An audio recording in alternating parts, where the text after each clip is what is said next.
Hello and welcome to Forgotten Clubs of Wrexham, where today we'll be going over some history about a club by the name of Johnstown Amateurs. Now, normally, if you've seen any of my previous videos, I'm normally wandering around a field aimlessly, talking about history. Today is a bit different, because unless I've brought some scuba diving gear, it's not going to be possible to have a look at the site of where they played. So Johnstown Amateurs were formed in September 1904, and upon their formation, their ground was given as Plas and Clouth Farm. Now, the old Ordnance Survey maps give that location to be here, where there's now this body of water behind me. So hence why, scuba diving gear would be required to have a look at the pitch. So yeah, they were formed in 1904. So in 1905 and 1907, there are reports of fighting in games between Johnstown Amateurs and clubs from Ross.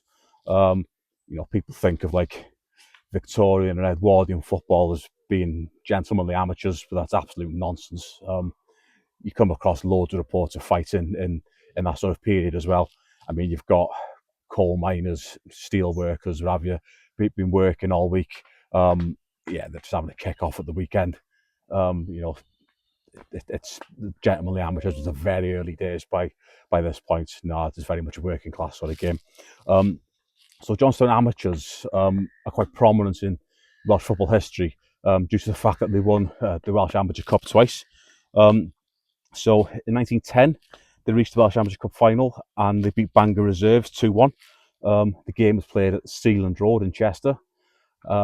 Johnstown played in pea green shirts. They then reached the final again in 1913.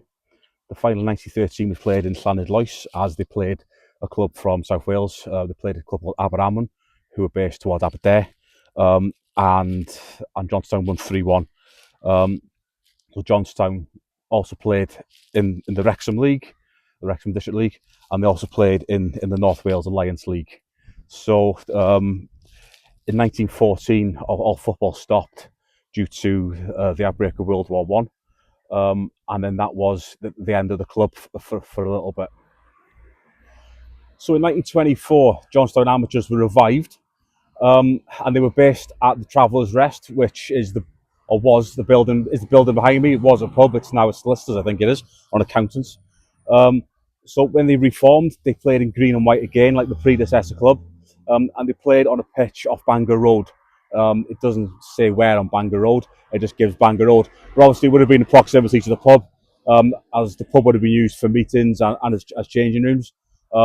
But then the reformed version of Johnstown Amateurs finally folded again in 1929, and then that was the last reference to the club. Thank you for watching. If you are interested in football history in North Wales and the Wrexham area, there is Forgotten Clubs of Wrexham, which is out on Amazon. Yeah, thank you for watching.